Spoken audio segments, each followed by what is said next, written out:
Cos T, और EMF का graph बनाना है। कॉस टी का ग्राफ कुछ ऐसा होता है, ईएमएफ का ग्राफ बनाना है। तो ईएमएफ क्या होता है? हाँ वो तो होता है, मैंने निकालते कैसे हैं, फाई से कैसे निकालते, minus d phi upon D t, है ना। तो उससे जो आंसर आएगा उससे ग्राफ बनेगा ये। ठीक है, कर लेना। अच्छा, एक और चीज बतानी थी, ये तो पता ही है आपको, ईएमएफ होता है minus d phi upon D t. ठीक है, यहाँ से हमने क्या बात बताई थी, आपको लिख लिया होगा आपने, यहाँ से ये बात लिखी होगी आपने कि slope of flux time graph, slope of flux time graph gives EMF. Flux time graph का स्लोप क्या देता है? ईएमएफ देता है ना। यानी स्लोप का मतलब क्या है? D phi upon D t, negative of, actual में स्लोप नहीं है, स्लोप का नेगेटिव ये होता है ना, माइनस है ना यहाँ पे। तो this is slope, flux time graph का स्लोप ये है, उस स्लोप का नेगेटिव कर दो तो हमें क्या मिल जाएगा? ईएमएफ मिल जाएगा। तो इसको लिखेंगे negative of slope of flux time graph gives EMF. Negative of slope of flux time graph gives EMF. एक चीज ये पता लगी, यहाँ से पता लगा डी फाई बराबर हो जाएगा minus of E D T. Integrate करेंगे तो यहाँ से मिलेगा D F D F D F, ऐसे छोटे छोटे फ्लक्स के चेंज को ऐड कर देंगे। इंटीग्रेशन का मतलब ऐड करना, तो ये बन जाएगा डेल्टा फाई, बड़ा चेंज इन फ्लक्स। छोटे छोटे चेंज इन फ्लक्स को ऐड करा, बड़ा चेंज, है ना। इज इक्वल टू आ जाएगा minus E D T. E D T का मतलब होता है ईएमएफ और टाइम ग्राफ का जो एरिया है उसको बोलते हैं ऐसे, ई डी टी। तो यहाँ से हम कह सकते हैं, यहाँ से कह सकते हैं कि चेंज इन फ्लक्स, ये है change in flux. Change in flux किसके बराबर है? Negative of area under EMF and time, EMF versus time graph. EMF और टाइम ग्राफ के से, ईएमएफ टाइम ग्राफ से जो एरिया आएगा उसका नेगेटिव होगा फ्लक्स का चेंज। ये लिख लो, मैंने लिख रखा है। अच्छा, एक और चीज, इसको थोड़ा सा अगर सॉल्व करें, ईएमएफ क्या होता है? सॉरी, ईएमएफ तो पता ही, पोटेंशियल डिफरेंस करंट होता है, potential difference upon resistance. Current क्या होता है? Potential difference upon resistance. यहाँ से करंट को क्या लिख सकते हैं? D Q upon D T equal to E upon R. D Q आ जाएगा यहाँ से, डी टी यहाँ चला जाएगा, this is E D T और दिस इज डी क्यू। ठीक है ना। और ई डी टी किसके बराबर है? डेल्टा फाई के। E D t delta phi के बराबर है। तो यहाँ से ई डी टी की जगह हम ऐसे लिख सकते हैं, ऐसा आएगा कुछ, डेल्टा फाई। यहाँ से मैं अगर लिखूं, इंटीग्रेट कर दूं दोनों तरफ, तो क्या हो जाएगा? D Q D Q D Q क्या हो जाएगा? Delta Q. छोटा सा फ्लो ऑफ चार्ज, ऐसे सारे छोटे छोटे फ्लो ऑफ चार्ज जो हैं, तो टोटल फ्लो ऑफ चार्ज क्या हो जाएगा? 1 upon R E D T, 1 upon R E D t. ठीक है, 1 upon R E D T. तो डेल्टा क्यू बराबर 1 upon R E D T, और यहाँ पर भी क्या है? ई डी टी क्या है? Area under the EMF time graph. तो हम लिखेंगे चार्ज फ्लो कितना होगा? जो चार्ज फ्लो होगा, चार्ज फ्लो किसके बराबर होगा? एरिया अंडर, बोलो, ईएमएफ वर्सेस टाइम ग्राफ। हाँ, area under EMF versus time graph. और उस एरिया को रेजिस्टेंस से डिवाइड कर दो, डिवाइड बाय रेजिस्टेंस। ये किसके बराबर होगा? चार्ज फ्लो के बराबर। ये आया कहाँ से? यहाँ से आया, ये वाला। डेल्टा क्यू बराबर 1 upon R E D T. ये ग्राफ से ये देख सकते हैं, इसको लिखने की जरूरत नहीं है, डायरेक्ट है। ठीक है, ये लिख लो जल्दी से, फिर आगे बढ़ते हैं।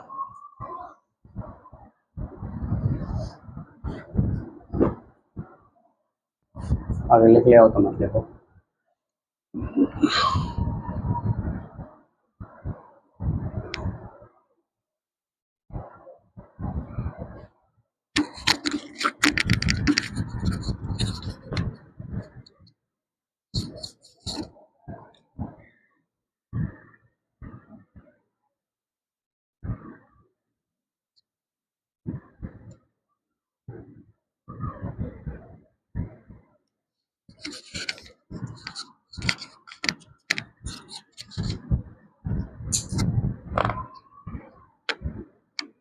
हेलो।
लिख लिया?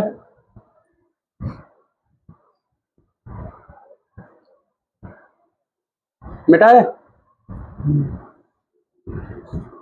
चलो अब टॉपिक स्टार्ट करते हैं अपना आज का, इमोशनल ईएमएफ।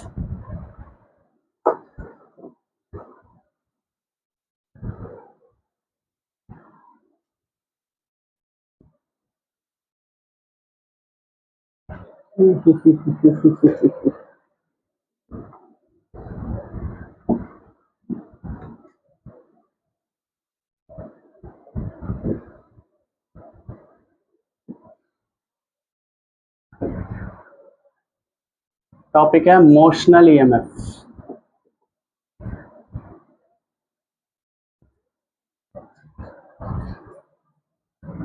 इमोशनल ईएमएफ यानी इमोशनल पोटेंशियल डिफरेंस।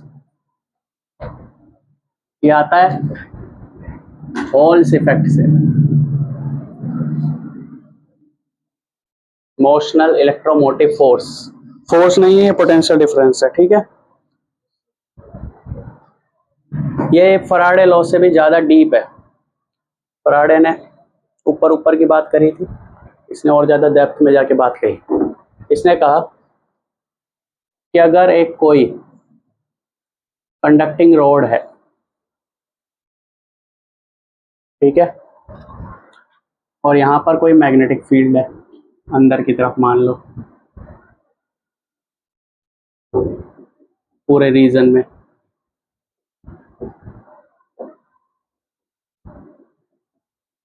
और ये कोई रोड है, कंडक्टिंग हो तो करंट फ्लो हो जाएगा। अगर ये रोड कंप्लीट होगी तो सर्कुलर लूप होगी। अभी तो सिर्फ एक रोड है, रोड है मतलब ऐसा नहीं कि लूप है, रोड है सिर्फ। जैसे हो गया रोड, इसकी लेंथ है L। इस रोड को एक्सटर्नल मैग्नेटिक फील्ड में v वेलोसिटी से मूव करा दिया, एक्स्ट्रा मैग्नेटिक फील्ड में v वेलोसिटी से मूव करा दिया। तो इमोशनल ईएमएफ का कंसेप्ट जो कि हॉल्स ने दिया है, ये कहता है कि ये रोड, सिंपल रोड, जब v वेलोसिटी से मूव करेगी एक्सटर्नल मैग्नेटिक फील्ड में, तो ये रोड बन जाएगी सेल। ये रोड क्या बन जाएगी? सेल बन जाएगी। ना कोई यहाँ पर केमिकल एनर्जी यूज हो रही है। अरे सेल में क्या होता है, अंदर केमिकल वगैरह यूज होते हैं, ना यहाँ कोई केमिकल एनर्जी यूज हो रही है। सिंपल एक रोड है, जैसे ये रोड है, इसको रखो, मैग्नेटिक फील्ड में मूव करा दो, तो ये क्या बन जाएगी, ये सेल बन जाएगी। ठीक है, पर इसमें करंट फ्लो नहीं करेगा, क्यों, क्योंकि प्लास्टिक की है। तो अगर मैं इसमें प्लास्टिक की नहीं, मतलब मैंने यहाँ से अगर एक एलईडी बल्ब लगा दिया तो बल्ब ग्लो नहीं करेगा, क्योंकि ये प्लास्टिक की है। इसलिए रोड अगर हम कंडक्टिंग ले और इसके साथ हम कॉपर वायर लगा के और वो लगा दें तो वो बल्ब ग्लो कर जाएगा। ठीक है, ना कोई बैटरी लगाए ना कुछ लगाए, सिंपल रोड है, कंडक्टिंग रोड है, इसको मूव करा दे मैग्नेटिक फील्ड में तो क्या होगा, ये सेल बन जाएगा, सेल बन जाएगा। अगर इसके साथ हमने बल्ब लगा दिया तो वो ग्लो कर जाएगा। डिपेंडिंग मैग्नेटिक फील्ड कितना स्ट्रांग है, इस रोड की लेंथ कितनी ज़्यादा है, इसकी वेलोसिटी कितनी ज़्यादा है, ये तीनों चीज़ें अगर ज़्यादा होंगी तो उतना ज़्यादा स्ट्रांग वोल्टेज का सेल बनेगा। स्ट्रांग वोल्टेज का सेल बनेगा, उस हिसाब से एलईडी बल्ब जलेगा। अगर वोल्टेज बहुत कम हुआ, पोटेंशियल डिफरेंस बहुत कम हुआ, ईएमएफ बहुत कम हुआ तो सेल नहीं जलेगा, पर बनेगा ये सेल। तो दिस इज मोशनल ईएमएफ।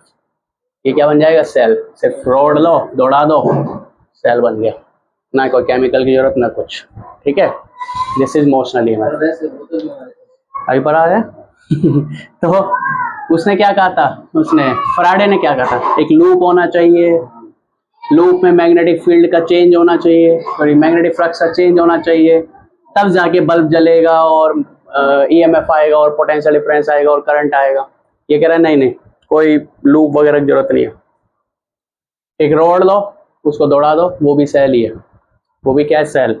अगर सेल है तो सेल का पोटेंशियल डिफरेंस होगा, उस पोटेंशियल डिफरेंस को हम लिख रहे हैं ईएमएफ, और उस ईएमएफ की वैल्यू होगी कितना, मैग्नेटिक फील्ड है बी, इस रोड की लेंथ क्या है एल, और इसकी वेलोसिटी क्या है V. This is the potential difference of this rod. इतने पोटेंशियल डिफरेंस का रोड बनेगा ये, है ना, इतने पोटेंशियल डिफरेंस का सेल बनेगा। जो हम सेल लेके आते हैं 1.5 वोल्ट, तो ये कुछ होगा, मान लो 1 वोल्ट, 0.5 वोल्ट, 0.1 वोल्ट या 5 वोल्ट, उस हिसाब से डिपेंड है, ये बनेगा। तो इसमें कंडीशन ये है, मतलब तुम्हारी क्लास के लिए, मतलब बोर्ड के लेवल के लिए, ये है कि ये मैग्नेटिक फील्ड, ये लेंथ और ये वेलोसिटी आपस में परपेंडिकुलर होंगे तुम्हारे लिए। मतलब अलग एंगल भी हो सकते हैं। बी वेक्टर परपेंडिकुलर होगा एल वेक्टर के डायरेक्शन अलोंग द रोड है, चाहे ऐसे लो चाहे ऐसे लो, वो हम देखेंगे कैसे। और किसके परपेंडिकुलर होगा, वेलोसिटी वेक्टर के परपेंडिकुलर, यानी velocity vector, magnetic field vector और एल वेक्टर आपस में क्या होंगे, परपेंडिकुलर। अलग एंगल भी हो सकते हैं, है ना। हाँ, तो फिर उसके लिए हम नहीं जा रहे, हम उतना डीप में नहीं जा रहे, हम सिर्फ ये वाला केस लेंगे जहां पर ये तीनों आपस में क्या होंगे, परपेंडिकुलर। कोई भी दो आपस में पैरेलल नहीं हो सकते, हो ही नहीं सकते। If any two vector will become parallel then जो पोटेंशियल डिफरेंस बनेगा यानी ईएमएफ बनेगा वो क्या हो जाएगा, जीरो हो जाएगा। Then EMF will be zero, तो वो सेल नहीं बन पाएगा। सेल बनने की कंडीशन है कि कोई भी दो वेक्टर, ना तो बी और एल, ना एल और वी, ना है बी और वी, ये तीनों आपस में, मतलब तीनों में से कोई भी दो आपस में पैरेलल नहीं होने चाहिए, तो ये सेल नहीं बन पाएगा। अगर और उसका पोटेंशियल डिफरेंस क्या रहेगा, जीरो रहेगा, तो सेल नहीं बनेगा, पोटेंशियल डिफरेंस जीरो रहेगा। तो कब बनेगा पोटेंशियल डिफरेंस, जब तीनों के बीच में एंगल जीरो से ज्यादा होगा। जब तीनों के बीच में एंगल जीरो से ज्यादा होगा तो पोटेंशियल बैटरी बन जाएगी, सेल बन जाएगा। 90 होगा तीनों के बीच का एंगल तो ये मैक्सिमम पोटेंशियल डिफरेंस दिखाएगा।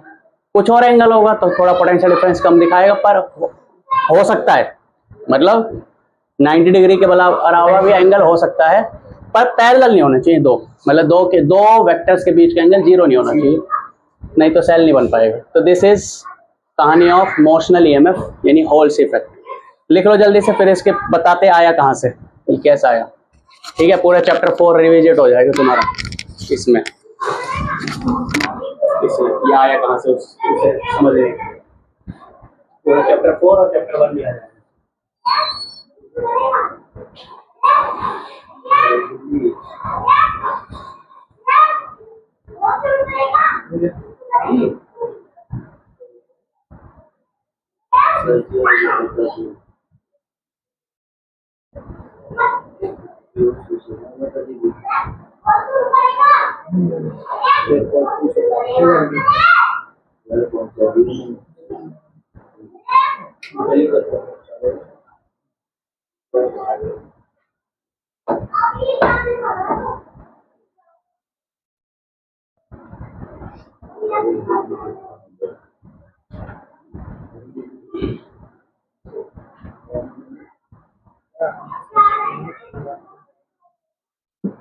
देखो जल्दी लिखो बात नहीं।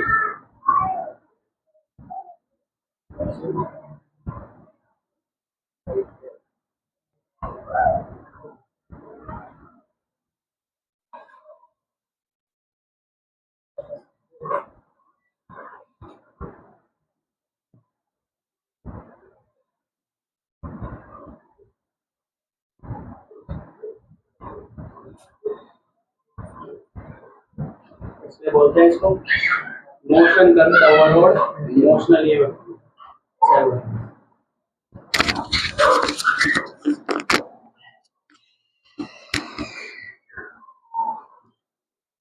देखो थोड़ा सा याद दिलाता हूँ इसके डेरिवेशन के लिए। तुम्हें याद है जब हमने चैप्टर 4 पढ़ा था और पढ़ा था कि charge particle external magnetic field में मूव करता है v वेलोसिटी से, तो इस चार्ज पार्टिकल पर फोर्स लगता है।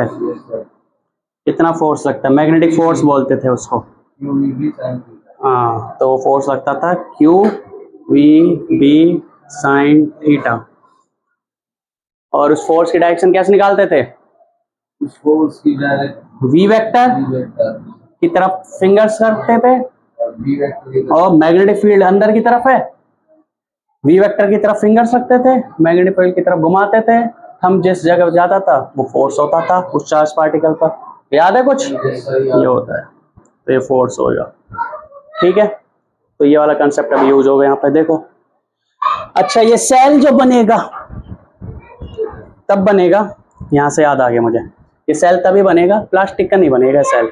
यहाँ से समझ आ जाएगा क्यों नहीं बनेगा प्लास्टिक का, और कंडक्टिंग है तभी क्यों बनेगा सेल, तो यहाँ से समझ आ जाएगा।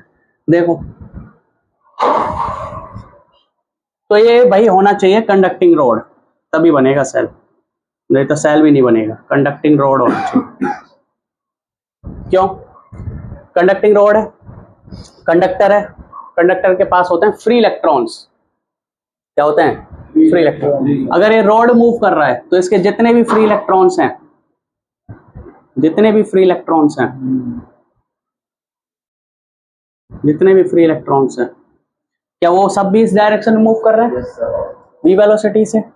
तो ये जो इलेक्ट्रॉन है ये वी वेलोसिटी से आगे की तरफ मूव कर रहा है, और ये मैग्नेटिक फील्ड भी है, तो क्या इन इलेक्ट्रॉन पे फोर्स लगेगा? अरे तो चार्ज पार्टिकल वी वेलोसिटी से मूव कर रहा है एक्सटर्नल मैग्नेटिक फील्ड में, क्या फोर्स लगेगा?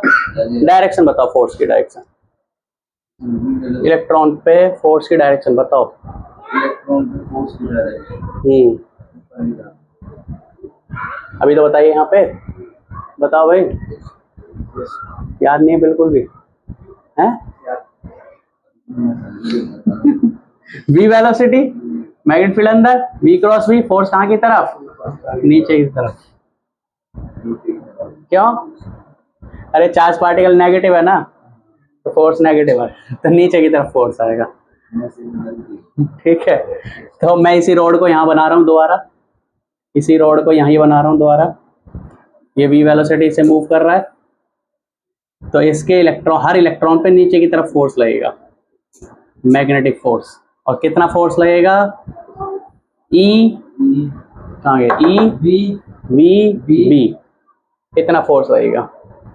ये होता है क्यू, क्यू यानी चार्ज। चार्ज कितना है इसका, इलेक्ट्रॉन का? ई। कितनी वेलोसिटी से मूव कर रहा है? वी वेलोसिटी से। एक्सटर्नल मैग्नेटिक फील्ड कितना है? बी। तो ये फोर्स लगेगा, मैग्नेटिक फोर्स नीचे की तरफ। ठीक है, साइन थीटा देख, साइन थीटा होता है v और b के बीच का एंगल। वेलोसिटी किस तरफ? इस तरफ। मैग्नेटिक फील्ड कहाँ है? अंदर की तरफ, तो दोनों के बीच का एंगल 90, तो साइन 90 आ जाएगा, तो 1 आ जाएगा। 90 रहेगा। हाँ, हम जो केस लेंगे उसमें तो मैंने कहा था ना v, b और l आपस में परपेंडिकुलर लेंगे। हम जो केस लेंगे, वैसे होता है अलग अलग केस भी होता है। तो ई वी बी थीटा भी लेना पड़ेगा। हाँ, EVB ये हो गया मैग्नेटिक फोर्स नीचे की तरफ। इस फोर्स की वजह से क्या इलेक्ट्रॉन नीचे की तरफ मूव करेंगे? हाँ, बोलो, इलेक्ट्रॉन भी नीचे की तरफ मूव करेंगे। ये चलता जाएगा, इलेक्ट्रॉन नीचे की तरफ मूव, क्योंकि हर इलेक्ट्रॉन v वेलोसिटी से मूव कर रहा है। अरे पूरा रोड मूव कर रहा है, तो रोड के अंदर जितने भी इलेक्ट्रॉन्स है सब v वेलोसिटी से मूव कर रहे हैं। सब पे नीचे की तरफ फोर्स लगेगा, सारे इलेक्ट्रॉन नीचे की तरफ जाने लगेंगे। होगा क्या इससे? इससे ये होगा कि इलेक्ट्रॉन यहाँ पर जमा होने लग जाएंगे। यहाँ पे नेगेटिव चार्ज जमा होने लग जाएगा। यहाँ पे क्या जमा होने लग जाएगा?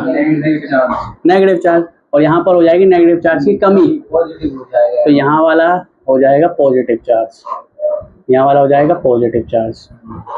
ठीक है, और इलेक्ट्रॉन जा रहा है v वेलोसिटी से आगे, इसलिए उसमें नीचे की तरफ फोर्स लग रहा है, मैग्नेटिक फोर्स।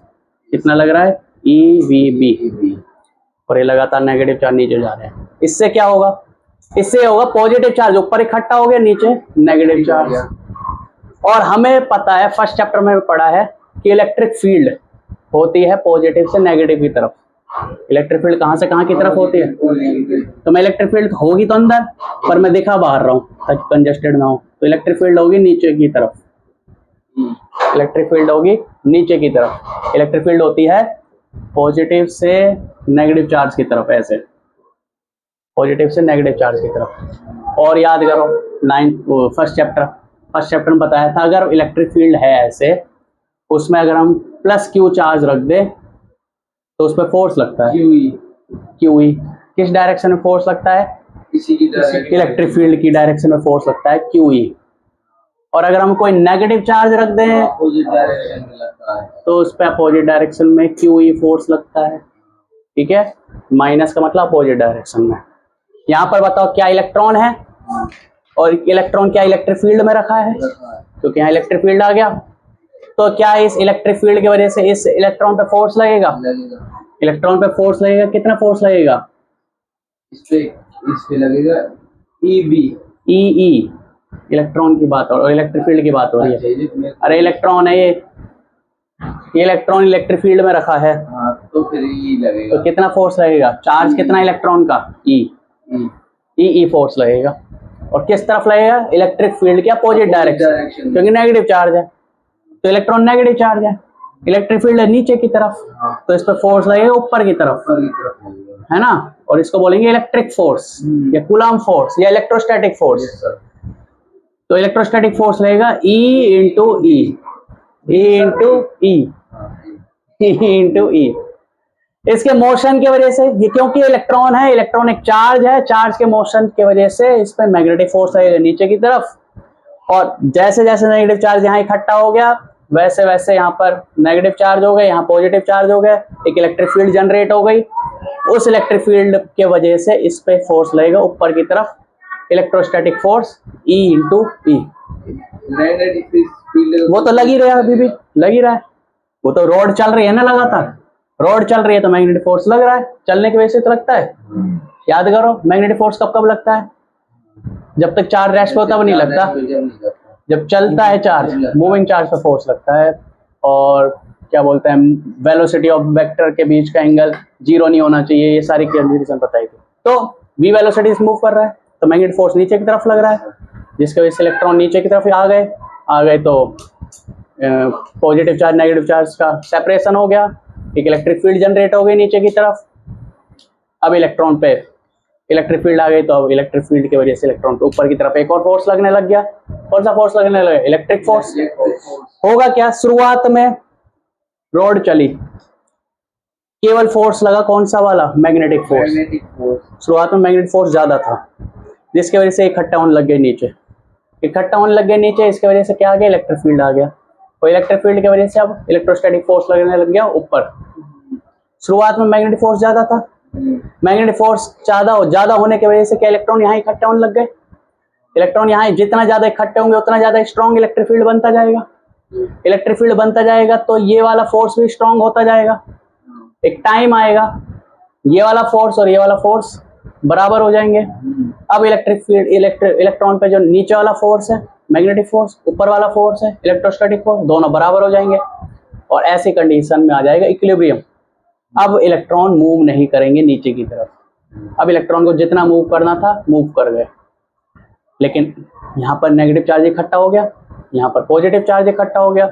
तो वो क्या होता है, बैटरी क्या होती है, बैटरी कुछ नहीं होती। बैटरी होती है यहाँ पर हाई पोटेंशियल होता है, यहाँ लो पोटेंशियल होता है। हाई और लो के बीच का डिफरेंस होता है, उसी को पोटेंशियल डिफरेंस बोलते हैं, उसी को बैटरी बोलते हैं, उसी को सेल बोलते हैं। तो यहाँ पे क्या है, पॉजिटिव चार्ज इकट्ठा हो गया तो यहाँ पर क्या हो गया, हाई पोटेंशियल हो गया। यहाँ पर नेगेटिव चार्ज हो गया तो यहाँ पर लो पोटेंशियल हो गया। और एक और बात, इलेक्ट्रिक फील्ड नीचे की डायरेक्शन में, तो तुम्हें कई बार बताया इलेक्ट्रिक फील्ड की डायरेक्शन में पोटेंशियल घटता है। घटता है तो मतलब यहाँ हाई पोटेंशियल, यहाँ लो पोटेंशियल, तो सेल बन गया। सेल का मतलब क्या है, हाई पोटेंशियल लो पोटेंशियल। अच्छा, इक्विलिब्रियम केस कब आएगा, जब ये वाला फोर्स और ये वाला फोर्स बराबर है। तो हम कहेंगे एट इक्विलिब्रियम,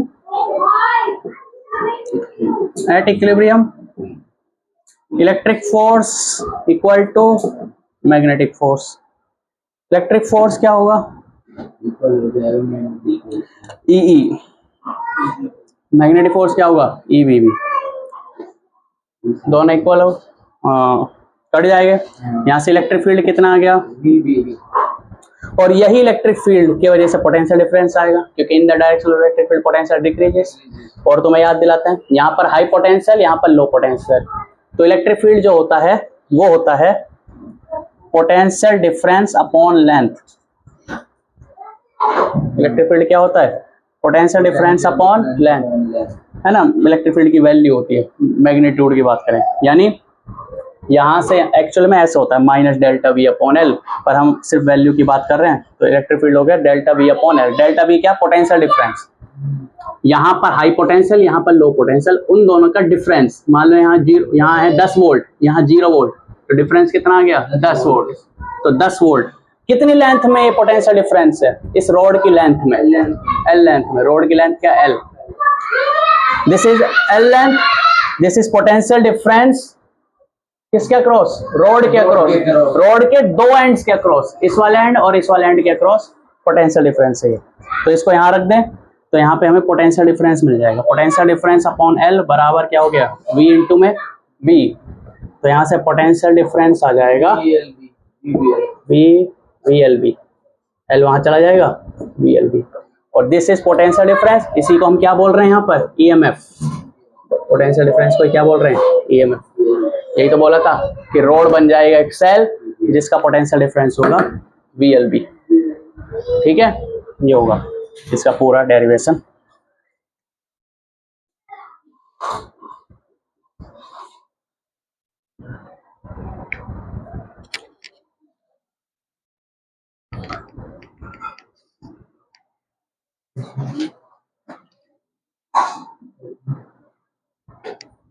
इसके लिए ना कंडक्टिंग रोड इसलिए होनी चाहिए क्योंकि इलेक्ट्रॉन मूव तभी करेंगे जब कंडक्टिंग रोड होगी, वरना फ्री इलेक्ट्रॉन्स मूव नहीं करेंगे। फ्री इलेक्ट्रॉन्स होंगे ही नहीं इंसुलेटिंग में।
लो भाई पूरी कहानी लिख दी। As conducting rod moves in external magnetic field, then due to magnetic force, free electron move towards one end of the rod. This and make this end negatively charged. So the opposite end become positively charged. So due to this polarization मतलब positive negative जो अलग अलग हो गए, इस polarisation की वजह से इलेक्ट्रिक फील्ड सेटअप हो गए रोड में। This electric field exert an electrostatic force in electron in opposite direction to the magnetic force. जैसे जैसे टाइम पास करेगा इलेक्ट्रिक फील्ड स्ट्रांग होती जाएगी और एक टाइम आएगा जब ये किसके बराबर हो जाएगी, मैग्नेटिक फोर्स के बराबर आ जाएगी। वो केस होगा इक्विलिब्रियम का केस, और यहाँ से ये हो जाएगा।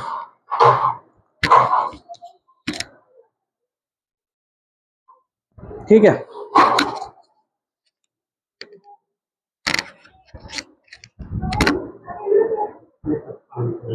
डेरिवेशन इमोशनली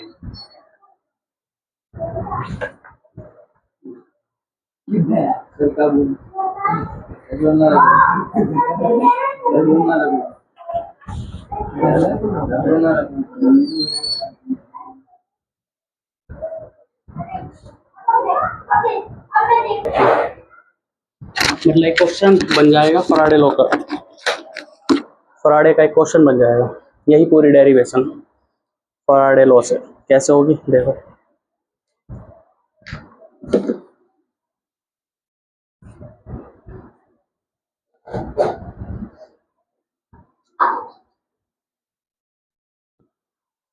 इसको रेल प्रॉब्लम से नाम से जानते हैं, रेल प्रॉब्लम।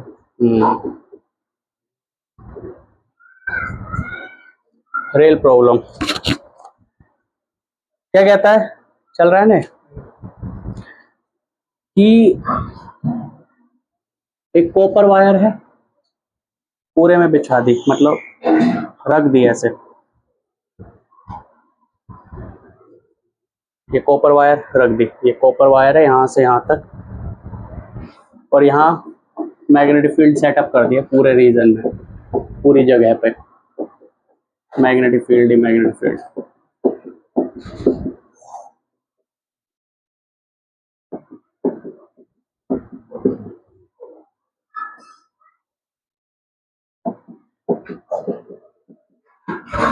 ठीक है, पूरे रीजन में मैग्नेटिक फील्ड है। अब यहाँ पर एक रॉड रखा, यहाँ तक ले लो, एक रॉड रखा ऐसे, देखा ना पेन, जैसे ये हो गया रेल और ये हो गई रोड, और ये रोड और इनके बीच में फ्रिक्शन 0 मान सकते हो, तो ऐसे ही है, और इस रोड को लुढ़का दिया v वेलोसिटी से। ठीक है, ये दो हो गए रेल और ये हो गया रोड, इस रोड को लुढ़का दिया, वही रोड है। तो ये रोड हो गया, इसकी लेंथ है l, इसकी वेलोसिटी है v। ठीक है, यहां से यहां तक की दूरी मान लो x, इस एंड से रोड तक की दूरी मान लो x।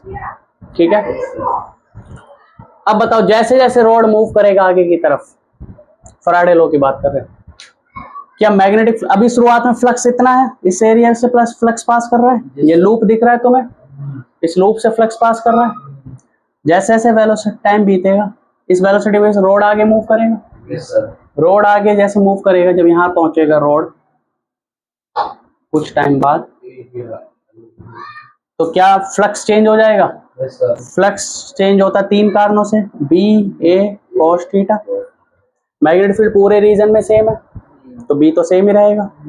थीटा है, ये एरिया है, इसका एरिया वेक्टर डायरेक्शन अंदर की तरफ मान लें, मैग्नेटिक फील्ड भी अंदर की तरफ, तो ये थीटा तो 0 हो जाएगा।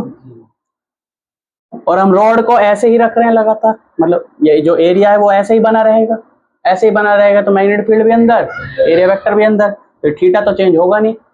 अब जैसे जैसे रॉड आगे मूव करेगा क्या चेंज होगा? एरिया बढ़ेगा, एरिया बढ़ेगा तो फ्लक्स बढ़ेगा, यानी एरिया चेंज होगा, एरिया चेंज होगा, फ्लक्स चेंज होगा, और फ्लक्स के चेंज की वजह से क्या आएगा? पोटेंशियल डिफरेंस आएगा। ठीक है, पोटेंशियल डिफरेंस आएगा। तो देखते हैं, तो इनिशियल फ्लक्स क्या है?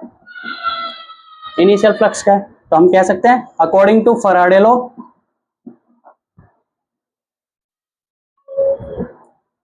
एज दिस कंडक्टिंग रोड, ये पूरी कंडक्टिंग वायर है ना, ये रेल की तरह दिख रहा है इसलिए रेल प्रॉब्लम बोल देते हैं। As rod move the area increase, so flux change तो so EMF will produce, कुछ बोलो, EMF will induce, EMF मिलेगा, पोटेंशियल डिफरेंस हमें मिलेगा। तो कितना पोटेंशियल डिफरेंस मिलेगा? तो हम देखते हैं। इनिशियल फ्लक्स कितना बोलो, बताओ भाई, इनिशियल फ्लक्स कितना है? बी ए cos थीटा। इनिशियल फ्लक्स कितना? बी ए cos थीटा। बी तो सेम ही है हर जगह, शुरुआत में एरिया इतना ही है, एरिया कितना बताओ?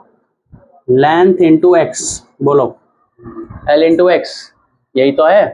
अरे रेक्टेंगल है, रेक्टेंगल का एरिया होता है लेंथ इंटू ब्रेड्थ आपका एक्स है, लेंथ एल है, तो ये हो गया एरिया। और थीटा कितना है? एरिया वेक्टर अंदर की तरफ, समझ आया क्या? एरिया वेक्टर अंदर की तरफ, मैग्नेटिक फील्ड अंदर की तरफ, दोनों के बीच का एंगल कितना हो? 0, तो cos 0 डिग्री। तो इनिशियल फ्लक्स हो गया भाई BLX, question first. LX area लिया है। हाँ, एरिया, लेंथ और ये ब्रेड। फिर फाइनल फ्लक्स कितना होगा?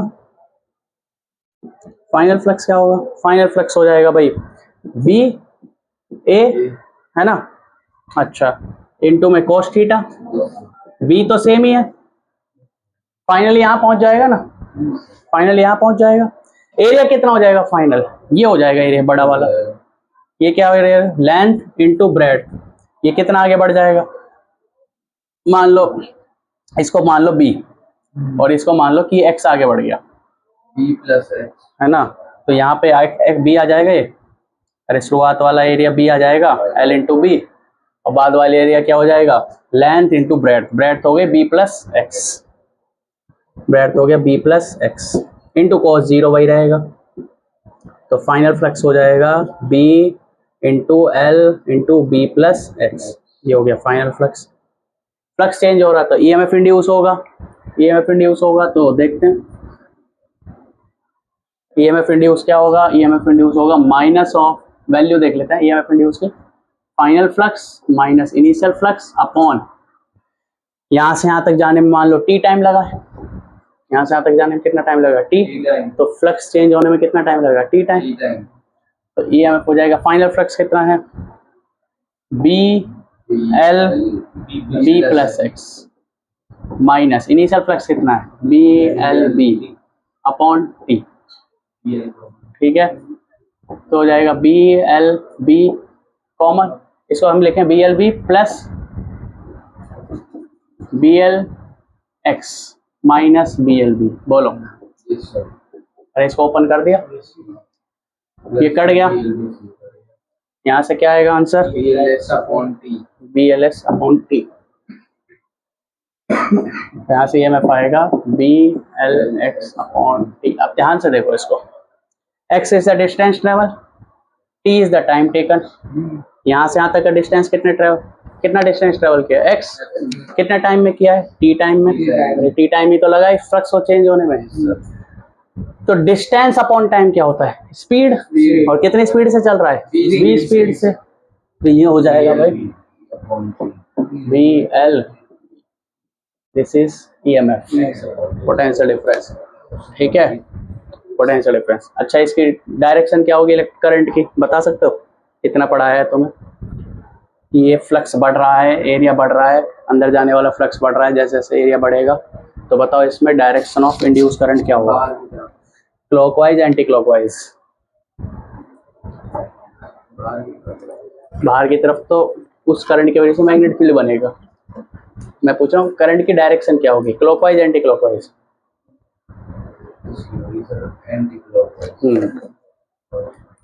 अरे जैसे जैसे दूर जाएगा अंदर जाने वाला मैग्नेटिक फ्लक्स बढ़ेगा। तो करंट इस तरह से आएगा कि वो क्या चाहेगा, जो अपोज करे उसको अपोज करेगा। उसको अपोज करने के लिए क्या इंड्यूस करंट ऐसा आएगा ताकि बाहर की तरफ मैग्नेटिक फील्ड बने, क्योंकि अंदर जाने वाला मैग्नेटिक फील्ड बढ़ रहा है। ठीक है, तो यहाँ पे जो करंट आएगा वो ऐसा आएगा, ऐसे इंड्यूस करंट आएगा। अगर इंड्यूस करंट ऐसा है तो बता सकते हो यहाँ जो बैटरी बनेगी यानी पोटेंशियल डिफरेंस आएगा, यहाँ पर हाई आएगा, यहाँ पर हाई आएगा। करंट ऐसे जा रहा है नीचे की तरफ अब तो हो ही गया। अरे भाई देखो, मान लो ये बैटरी है, ये बल्ब है, ये करंट ऐसे चल रहा है, तो यहाँ कौन सा पोटेंशियल आएगा? करंट कहाँ से कहाँ जाता है? हाई पोटेंशियल से लो पोटेंशियल, हाई पोटेंशियल से लो पोटेंशियल जाता है करंट। तो यहाँ हाई रहेगा, यहाँ लो रहेगा। अरे भाई यहाँ पॉजिटिव होता है नेगेटिव, तभी तो करंट यहाँ से निकलता है और यहाँ से, है ना? तो यहाँ पर जो बैटरी जो सेल मैंने कहा है, ये रोड सेल बन जाएगा, ये रोड बैटरी बन जाएगी, इस रोड का पोटेंशियल डिफरेंस आ जाएगा। तो यहाँ पर पॉजिटिव आएगा और यहाँ पर नेगेटिव, और इसका पोटेंशियल, है ना? और इसका पोटेंशियल डिफरेंस कितना होगा? BLV, ये होगा पोटेंशियल डिफरेंस। B की वैल्यू रखो, L की वैल्यू रखो, V की वैल्यू रखो, इससे आपको पोटेंशियल डिफरेंस मिल जाएगा। कितना पोटेंशियल डिफरेंस है? मान लो जो भी है 10 वोल्ट 20 वोल्ट वो मिल जाएगा। और VL भी पता लग गया, और मान लो इस लूप में रेजिस्टेंस R, तो करंट पता लग जाएगा, I बराबर VLB अपॉन R। यहाँ से करंट मिल जाएगा VLB अपॉन R। तो ये बन जाएगा आपका सेल। अच्छा, होल्स लॉ क्या कहता है? होल्स इफेक्ट क्या कहता है? होल्स इफेक्ट कैसे बताता है कि पॉजिटिव कौन सा होगा, नेगेटिव कौन सा होगा? यहाँ तो पॉजिटिव नेगेटिव कैसे पता लगेगा? पहले तो करंट देखो, लेंज लॉ से करंट देखो, तो करंट से पता लगेगा। अच्छा, करंट ऐसे जा रहा है, करंट ऐसे जा रहा है, तो यहाँ पर पॉजिटिव होगा, यहाँ नेगेटिव होगा। ये तो हुआ उसका तरीका, फराडे का तरीका। फराडे के तरीके से तो ऐसे पता लगेगा भाई कौन सा पॉजिटिव होगा, कौन सा नेगेटिव होगा। कैसे पता लगेगा? फराडे के तरीके से इंड्यूस करंट की डायरेक्शन मिल जाएगी लेंज लॉ से, और करंट से हमें बैटरी की पता लग जाएगी कौन सा पॉजिटिव होगा, कौन सा नेगेटिव होगा। होल्स इफेक्ट कहता है, होल्स इफेक्ट से कहता है कि V vector cross B vector करो, तुम V vector cross B vector करो, और उस जब V से B अपना थंब, अपनी उंगलियों को घुमाओगे, V वेक्टर से B वेक्टर की तरफ उंगलियों को घुमाओगे, जो थंब होगा वो पॉजिटिव पोटेंशियल की डायरेक्शन देगा। Then thumb gives direction of positive potential. तो कहां पर पॉजिटिव पोटेंशियल बनेगा? पॉजिटिव पोटेंशियल V वेक्टर कहां की तरफ? यहाँ की तरफ। मैग्नेटिक फील्ड कहां की तरफ है? अंदर की तरफ। तो V मैग्नेटिक फील्ड अंदर, V क्रॉस B, थंब ऊपर जा रहा है, तो यानी ऊपर की तरफ पॉजिटिव होगा और नीचे की तरफ नेगेटिव होगा। ये होल्स ज्यादा हुआ तगड़ा है।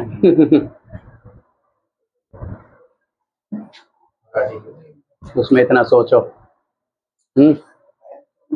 इतना वो करो।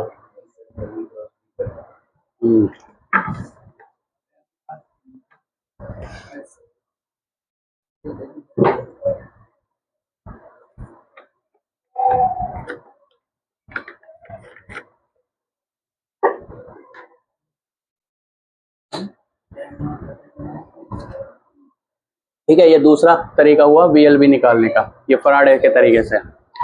इसी को देखकर पहले फराडे ने ये प्रॉब्लम सॉल्व करी, इसको देख के होल्स का दिमाग ठनका। उसने कहा ये जब से कहे जा रहा है कि एरिया चेंज होगा, फ्लक्स चेंज होगा, तो इसकी वजह से मैग्नेटिक EMF आएगा, ये आएगा वो। जब उसने देखा पोटेंशियल डिफरेंस का फॉर्मूला, पोटेंशियल डिफरेंस फॉर्मूले में B है, रोड की लेंथ है, रोड की वेलोसिटी है, ये फॉर्मूले में कहीं एरिया का जिक्र तो है ही नहीं। जब एरिया का जिक्र है ही नहीं तो ये जब से क्या एरिया एरिया करे जा रहा है। ठीक है, तो उसने कहा कोई एरिया वेरिया की जरूरत नहीं है, केवल एक रॉड से काम चल जाएगा। तो तब उसने फिर वो वाला पूरा जो पहले वाली डेरिवेशन हमने करी थी वो वाला उसने प्रूफ करके ये वाली बात साबित करी कि हाँ भाई कोई एरिया की जरूरत नहीं है, बिना एरिया के भी काम चल जाएगा। लेकिन उसके लिए कंडीशन है कि VLB तीनों आपस में परपेंडिकुलर हो तो ज़्यादा सही रहता है, वरना पोटेंशियल डिफरेंस हमेशा 0 आएगा।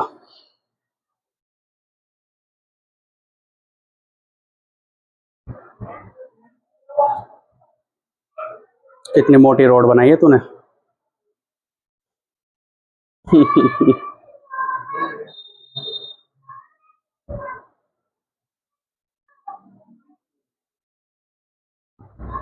समझ आए, खुद से कर लोगे। Direction of current, positive potential, negative potential कहाँ होगा, ये सब इंपॉर्टेंट है दोनों बोर्ड के लिए।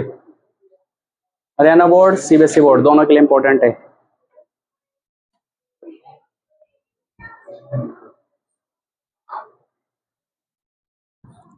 ये लिख लिया, नहीं लिखा अभी, लिख लो फिर।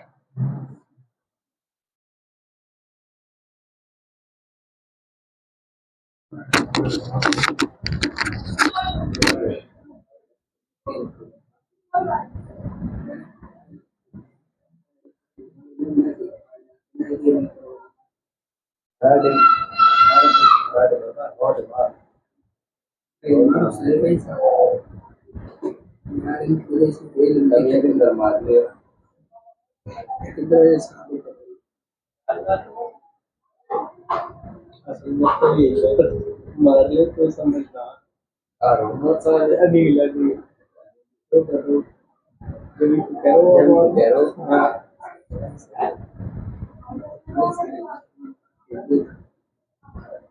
ऐसा बड़ी आदमी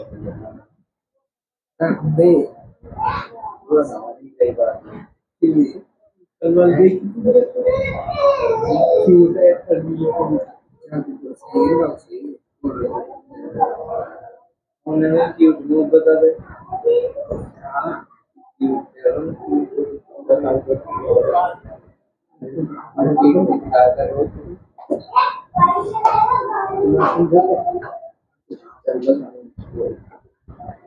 हमारे कैसे का बर्थडे नहीं है कब होता है मार्च में तेरा तेरा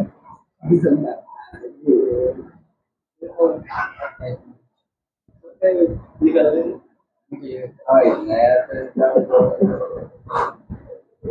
तो देव सब फरवरी में इनका बने देव सब रहे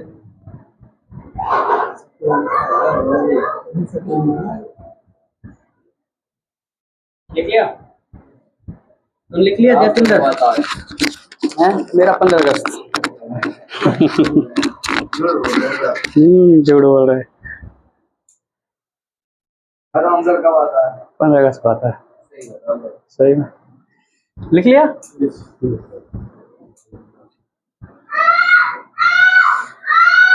ठीक है ओके ये हो गया पोटेंशियल डिफरेंस ये भी पता लगी ये इससे आप पॉजिटिव पोटेंशियल मतलब ये पॉजिटिव पोटेंशियल है नेगेटिव पोटेंशियल है तो पॉजिटिव पोटेंशियल की डायरेक्शन इस वाले तरीके से पता लगा सकते हो इस वाले तरीके से ठीक है।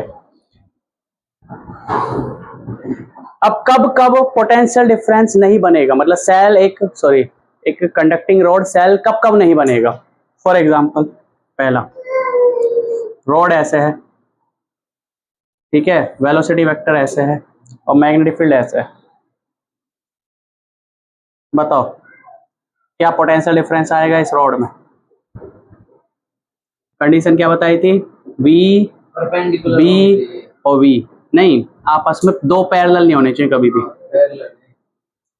कौन कौन से पैरेलल हैं इसमें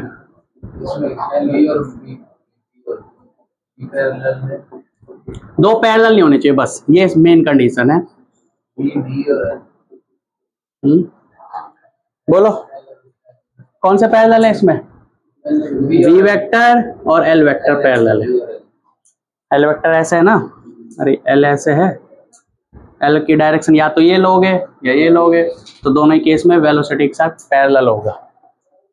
अगर एल वेक्टर ऐसे लेते हो यहाँ से यहाँ तो वेलोसिटी पैरेलल है, ऐसे लेते हो तो एंटी पैरेलल है, पर है तो वही पैरेलल ही। तो इसमें भी, इसमें ईएमएफ क्या आएगा, 0।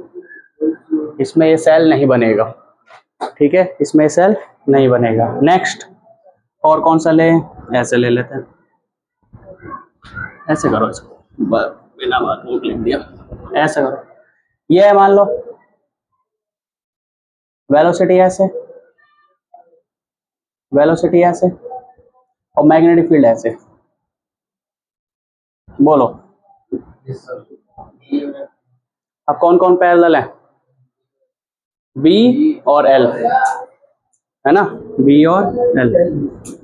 तो फिर से बी वेक्टर पैरेलल है एल वेक्टर के, तो ईएमएफ क्या आएगा फिर से 0। बहुत सारी कंडीशन होंगी जब ये 0 ही आएगा ईएमएफ। ये तो एक स्पेशल ऐसी कंडीशन थी इसमें जिसमें ईएमएफ 0 नहीं आया। इस वाले में देखो वेलोसिटी ऐसे, लेंथ ऐसे, वेलोसिटी ऐसे, परपेंडिकुलर और मैग्नेटिक फील्ड अंदर, तीनों परपेंडिकुलर है इस वाले में। अब देखो तीसरा वाला, ये दोनों ले लिए पैरेलल, और बताओ कौन कौन सा पैरेलल है। वी एल ले लिया, बी एल ले लिया, वी और बी ले लेते हैं, तो ऐसे ले लेते हैं भाई, लो रोड वेलोसिटी ऐसे, मैग्नेटिक फील्ड ऐसे, बताओ 0 वी और बी पैरेलल है, लेंथ तो ऐसे परपेंडिकुलर है, पर V और B आपस में पैरेलल है, तो फिर से ईएमएफ क्या आएगा, फिर से ईएमएफ 0 आएगा। ठीक है, ये मिटा दें।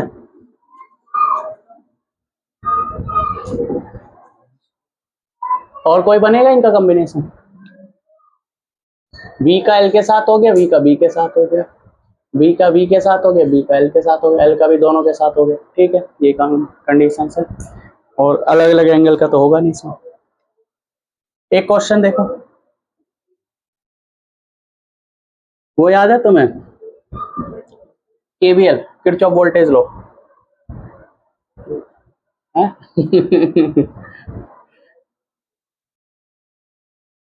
ये एक कंडक्टिंग कॉइल है, इसको हमने एक्सटर्नल मैग्नेटिक फील्ड में रखा, और हर जगह मैग्नेटिक फील्ड सेम है, यूनिफॉर्म मैग्नेटिक फील्ड में रखा हमने इसको यूनिफॉर्म मैग्नेटिक फील्ड में रखा, और मैग्नेटिक फील्ड हर जगह सेम है, कोई दिक्कत नहीं है भाई।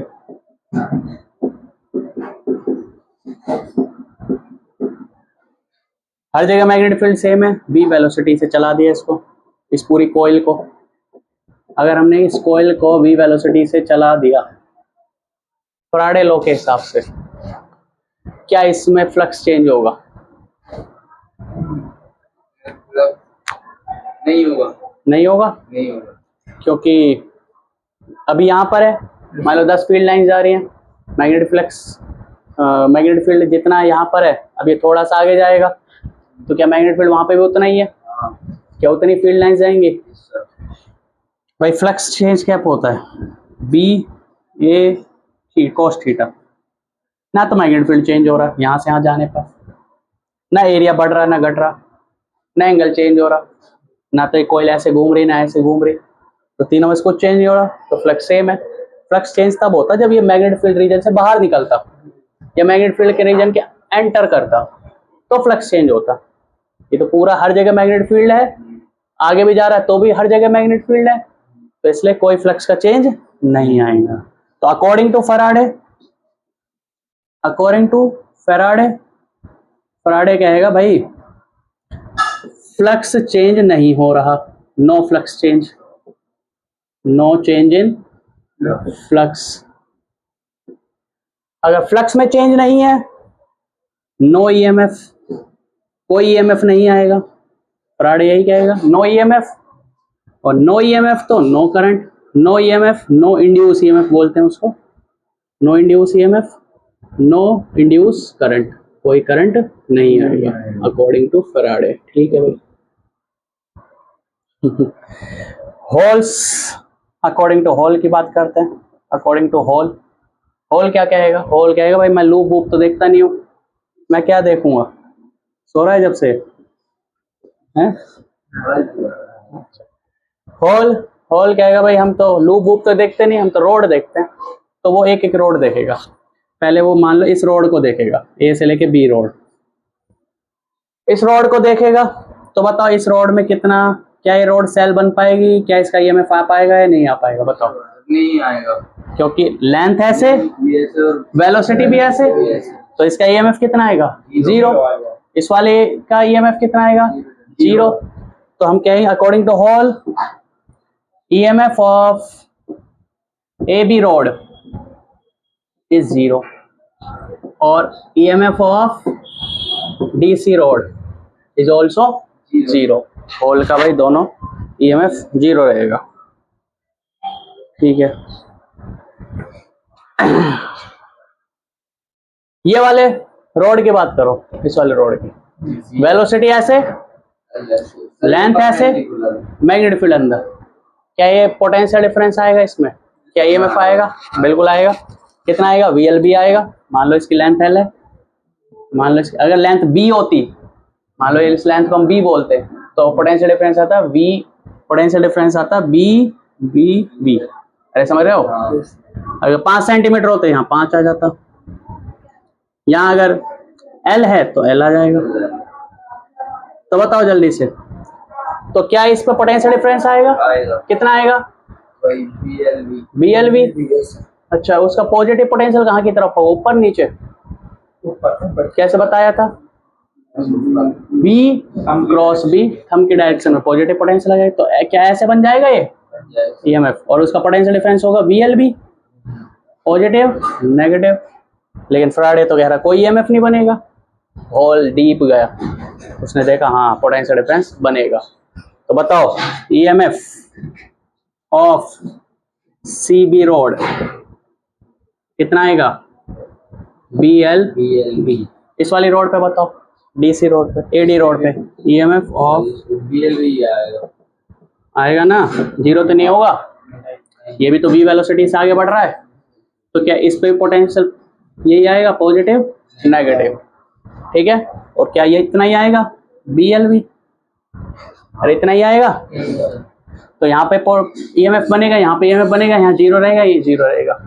अब जरा अपना पुराना खाका निकालो और ये चेक करो कि अगर मैं A से घूम के वापिस A पर आ जाऊं, केवीएल लगाओ और नेट पोटेंशियल डिफरेंस बता दो। केवीएल लगा के नेट पोटेंशियल डिफरेंस बता दो।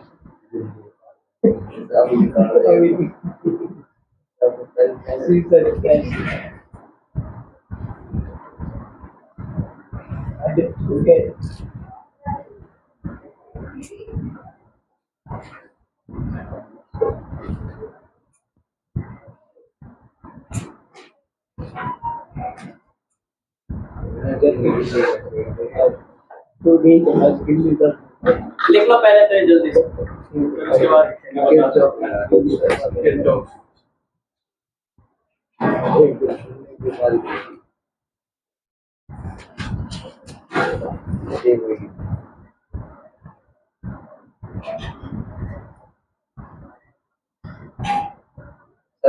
बस ये बता दो नेगेटिव से पॉजिटिव की तरफ जा रहे हैं। नेगेटिव से पॉजिटिव जा रहे हैं, बढ़ रहा है तो प्लस B, और पॉजिटिव से नेगेटिव जा रहे हैं, घट रहा है तो माइनस B।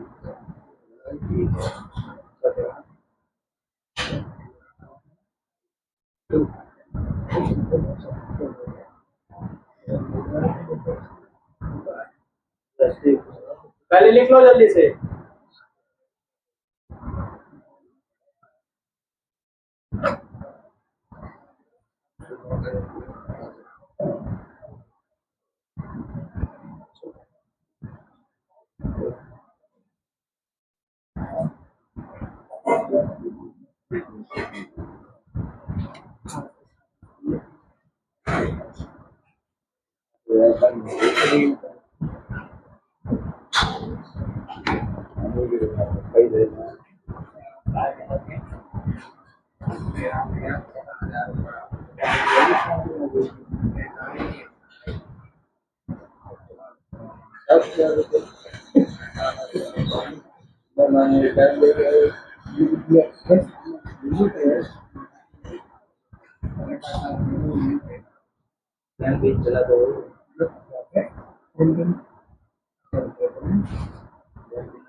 देखो जल्दी लिखो, जल्दी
देखिए केवीएल लगा के बताया, पता लगा कितना आएगा नेट पोटेंशियल डिफरेंस इस लूप में।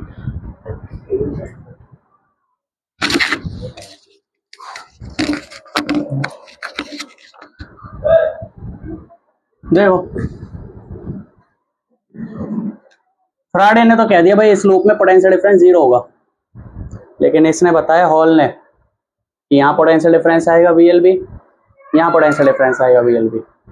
अगर नेट पोटेंशियल डिफरेंस की बात करें तो according to KVL Kirchhoff voltage लगाओ, तो मान लो A से लूप लेते हैं हम, A से लेके D, D से C, C से B, B से A, A D C B A, ये लूप लेते हैं हम। तो क्या बताता है, A से D पे गए, बताओ पोटेंशियल बढ़ा तो कितना आएगा प्लस BLV। अरे पोटेंशियल डिफरेंस कितना है, V 10 वोल्ट होता तो प्लस 10 लिखते हैं, VLB है तो प्लस। यहाँ से आएंगे कोई पोटेंशियल डिफरेंस है, यहाँ से आएंगे तो बताओ घटेगा माइनस BLB। फिर यहाँ से घूम के वापस यहाँ आ गए, कितना आया 0। तो हॉल ने भी क्या कहा कि नेट पोटेंशियल डिफरेंस पूरे लूप में कितना है 0, और नेट पोटेंशियल डिफरेंस पूरे लूप में 0 है। तो इसके वजह से अगर ये करंट फ्लो कराना चाहेगा इस तरफ, तो ये भी करंट फ्लो कराना चाहेगा इस तरफ, तो दोनों एक दूसरे के अपोज करेंगे तो नेट पोटेंशियल डिफरेंस आएगा 0। कोई करंट फ्लो नहीं करेगा इस सर्किट में कोई करंट फ्लो नहीं करेगा। तो अकॉर्डिंग टू हॉल भी करंट क्या आएगा 0, नेट EMF क्या आएगा 0 आएगा, नेट करंट क्या आएगा 0 आएगा। ठीक है, हॉल के हिसाब से भी।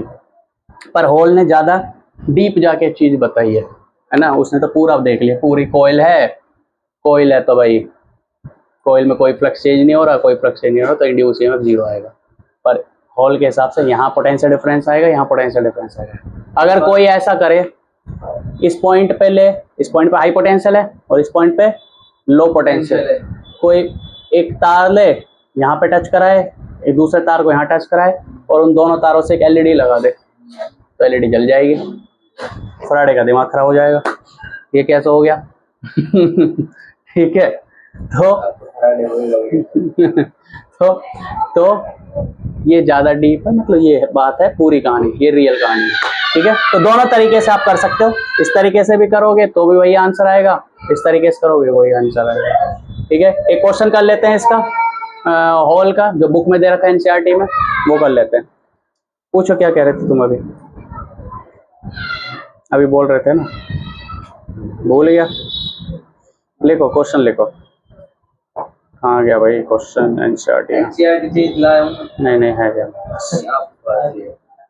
वो तेरे भाई को दे दी मैंने, उसको क्या नाम है उसका, नितिन को। लिखो क्वेश्चन। हाँ, ए rectangular wire loop, NCERT exercise 6.4, question number 4, 6th chapter. A rectangular loop of sides 8 centimeter and 2 centimeter.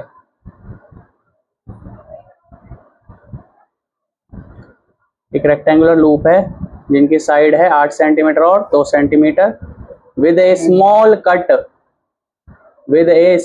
Cut, उस लूप में थोड़ा सा कट है तो करंट तो फ्लो करेगा नहीं, पर पोटेंशियल डिफरेंस आ जाएगा, पोटेंशियल डिफरेंस तो आ जाएगा पर करंट फ्लो नहीं करेगा। ठीक है, small cut is moving out of a reason,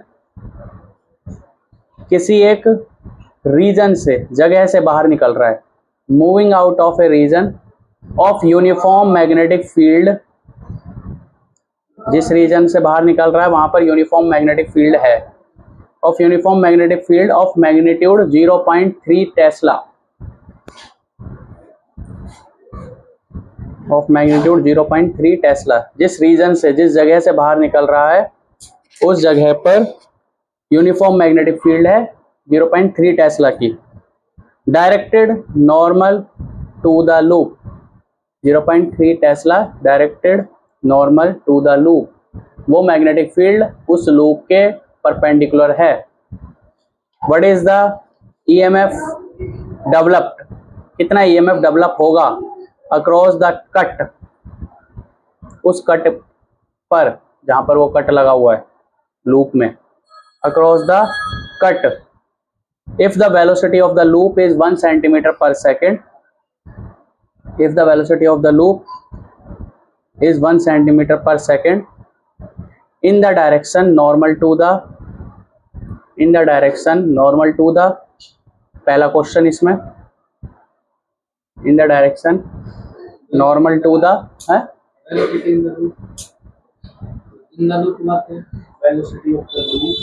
velocity of the loop is 1 centimeter per second in the direction normal to the, in the direction normal to the, question पढ़ने की आदत होनी चाहिए, सब कुछ पढ़, normal to the.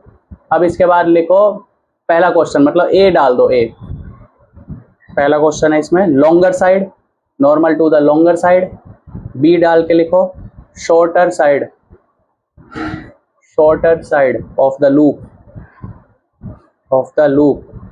Question mark, for how long does the induced voltage last in each case, कितने time तक इंड्यूस वोल्टेज बना रहेगा, for how long does the induced voltage last in each case, for how long does the induced voltage last in each case। ये question करने से पहले मैं तुम्हें एक डायग्राम बना के दे रहा हूँ, उसका आंसर कर दो। जो मैं डायग्राम दे रहा हूँ बस उसमें मैं वेरिएबल रखूंगा, इसने क्वेश्चन दे रखा है वो, तो क्वेश्चन कुछ ऐसे है, ये जो कह रहा है क्वेश्चन, वो क्वेश्चन कुछ ऐसे है कि एक रेक्टेंगुलर लूप है जिसकी एक साइड लॉन्ग है और एक साइड शॉर्ट है। मान लो लॉन्ग वाली साइड है वो L और शॉर्ट वाली साइड है बी, और यहाँ पर एक कट है, कट है एक साइड पे, है ना, यहाँ पे भी कट है, छोड़ो इसको। तो ये है। अब इस लूप को मैग्नेटिक फील्ड में रख रखा है और कुछ ऐसे, मान लो मैग्नेटिक फील्ड सिर्फ इसने इतने रीजन में, और ये लॉन्ग वाली साइड की तरफ से बाहर निकल रहा है v वेलोसिटी से, लॉन्ग वाली साइड की।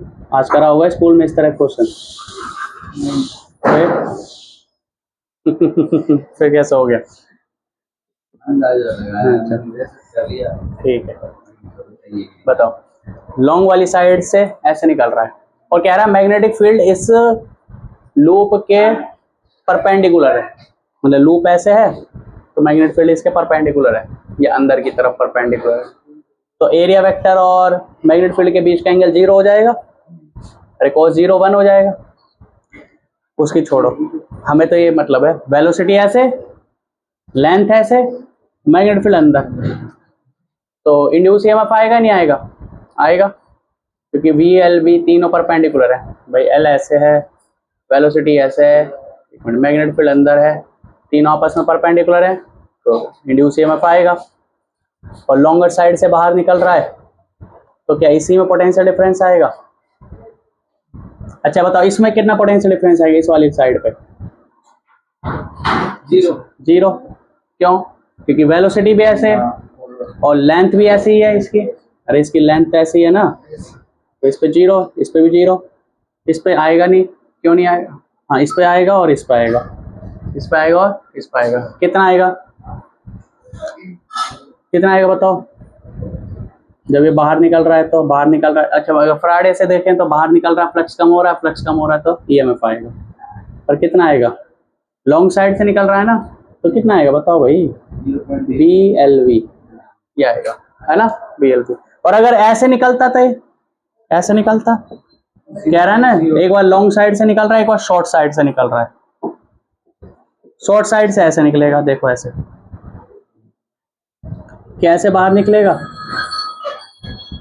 कैसे बाहर निकलेगा शॉर्ट साइड से? एक बार ऐसे निकल रहा है बाहर और एक बार ऐसे निकल रहा है। ये जो क्वेश्चन में लिखा है ना, इसका मतलब ये है कि एक बार ऐसे निकल रहा है लॉन्ग साइड से बाहर और एक बार ऐसे निकल रहा है शॉर्ट साइड से बाहर। तो बताओ कितना ईएमएफ आएगा इस बार? लॉन्ग साइड से तो तुम मेरे वाले क्वेश्चन के हिसाब से बताओ, अपने वाले के हिसाब से, मतलब जो नोटबुक में लिखा है उसके हिसाब से नहीं, इस वाले के हिसाब से बताओ, बोलो क्या बताएं सर? जो मैं समझा रहा हूँ वो समझ ले। बताओ कितना रहा BLV, यहाँ से कितना आएगा पोटेंशियल डिफरेंस EMF? BLV सही बता रहा, E आएगा, B स्मॉल b और b ये आएगा ना पोटेंशियल डिफरेंस, क्योंकि जब L है, V है और मैग्नेटिक फील्ड है तो ये वाला है, लेकिन ये वाली लेंथ शॉर्ट है ना, तो ये वाली लेंथ है कितनी? B। मैंने अभी अभी बताया था तुम्हें, इसी क्वेश्चन की वजह से तो बताया था वो, कि अगर L है तो L लिखोगे, B है तो B लिखोगे, 5 सेंटीमीटर तो 5 सेंटीमीटर लिखोगे, तो यहाँ पे B ये आएगा। अब आगे क्या पूछा है कि कब तक ये पोटेंशियल डिफरेंस रहेगा? कब तक रहेगा इसमें? कब तक रहेगा? जितने में ये पूरा बाहर ना निकल जाए। तो कितनी लेंथ है इसकी? जो भी लेंथ है, B लेंथ है, और मान लो V स्पीड से चल रहा है, तो कितने टाइम में बाहर निकल जाएगा ये? अगर बाहर निकलना है तो क्या ये B लेंथ को पूरा बाहर निकलना है? हाँ बताओ, मान लो ये 10 सेंटीमीटर है, 2 सेकंड से चल रहा है, तो कितने सेकंड में बाहर निकल जाएगा? 10 सेंटीमीटर है, 5 सेकंड 10 सेंटीमीटर है, 2 सेंटीमीटर पर सेकंड से चल रहा है, तो कितने सेकंड में बाहर निकल जाएगा? 5 सेकंड में। कैसे करा? 10/5 यानी B/V करा है, इतना टाइम में बाहर निकल जाएगा। जितने टाइम में बाहर निकल जाएगा उतने टाइम तक यहाँ पे पोटेंशियल डिफरेंस बना रहेगा, उतने टाइम पे पोटेंशियल डिफरेंस बना रहेगा। B/V ये क्या होता है फॉर्मूला? ये टाइम का फॉर्मूला होता है, टाइम होता है डिस्टेंस अपॉन स्पीड। अच्छा इस वाले केस में बताओ कितने टाइम तक बना रहेगा potential difference? Small b upon v हम्म L अपॉन एल टाइम तक, अरे जितने टाइम तक ये पूरा बाहर नहीं निकल जाएगा, तो इसमें कितने टाइम तक पोटेंशियल डिफरेंस बना रहेगा, एल अपॉन वी, क्योंकि एल ज्यादा है यहाँ पर। मान लो ले 50 सेंटीमीटर, 2 सेंटीमीटर से बाहर निकल रहा है 2 सेंटीमीटर पर सेकंड से, तो 25 सेकंड तक बना रहेगा। यहाँ पे ये लेंथ छोटी है तो कम टाइम तक बना रहेगा। ये बी एल बी है तो पोटेंशियल डिफरेंस ज्यादा आएगा। यहाँ पे बी छोटा है तो पोटेंशियल डिफरेंस कम आएगा। ये पोटेंशियल डिफरेंस कम आएगा पर लॉन्ग टाइम तक बना रहेगा, ये पोटेंशियल डिफरेंस ज्यादा आएगा पर छोटे टाइम तक बना रहेगा। अब मैंने आपको वेरिएबल से तो बता दिया ये आंसर। अब आपके क्वेश्चन में इसकी वैल्यू दी हुई है, इसकी वैल्यू दी हुई है, ये निकालना है। इसकी वैल्यू दी हुई है, इसकी वैल्यू दी हुई है, ये निकालना है। दोनों टाइम अलग अलग आएंगे, ये T1 ये T2। अब ये वाला तो निकल जाएगा, ये दे रखा है, ये दे रखा है, ये दे रखा है, तो ये निकालना है।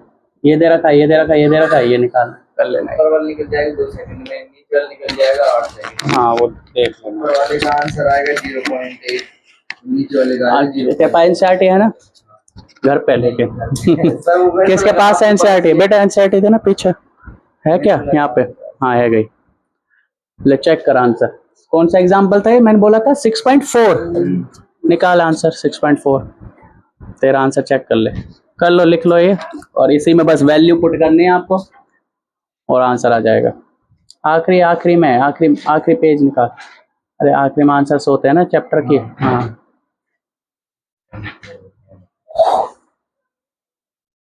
6.4।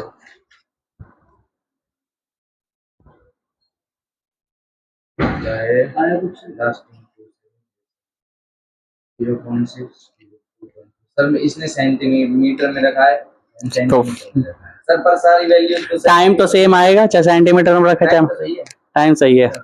हाँ तो फिर वोल्ट नहीं रख सकते ना तुम। अगर तुम सेंटीमीटर में रखोगे तो उसको वोल्ट नहीं बोल सकते, वो कुछ और हो जाएगा। सीजीएस यूनिट में थोड़ी वोल्ट होता है, वो तो एसआई यूनिट में होता है। तो ये याद रखना पड़ेगा कि हाँ भाई मीटर में बदलना पड़ेगा। तो आंसर सही है मेरे हिसाब से। 0.01 का फर्क आया होगा तुम्हारा, है ना? 100 का फर्क ही तो आएगा। हाँ सही है। क्या क्या वैल्यू थी? कैपिटल एल की वैल्यू क्या थी? कैपिटल एल की वैल्यू थी 8 सेंटीमीटर, 8 सेंटीमीटर। और स्मॉल बी की 2 सेंटीमीटर। वेलोसिटी की वैल्यू क्या है? 1 सेंटीमीटर पर सेकंड। बस कर लो। बी पता, बी कितना मैग्नेटिक फील्ड? बी 0.3। ठीक है बस। बी पता है, एल पता है, बी पता है, तो इसको चेंज करना पड़ेगा तुम्हें मीटर पर सेकंड में। इसको जब यहाँ रखोगे तो इसको मीटर पर सेकंड में चेंज करना पड़ेगा। ये हो जाएगा 10⁻⁻² मीटर पर सेकंड, और एल हो जाएगा आपका 8 × 10⁻⁻² मीटर। ये हो जाएगा 2 × 10⁻⁻² मीटर। इनको यहाँ रखोगे तब चेंज करने की जरूरत नहीं है, क्योंकि ये भी सेंटीमीटर में, ये भी सेंटीमीटर में, तो डायरेक्ट कर सकते हो। तो ये तो सीधा आ जाएगा। बी आपका 2, वो 1, तो 2 सेकंड आ जाएगा ये वाला टाइम तो। और ये आ जाएगा लेंथ कितनी? 8, ये 8 है ना, 8 और 1 8 सेकंड आ जाएगा ये आंसर। ठीक है, कल और कराएंगे इसके क्वेश्चंस ईएमएफ के। फिर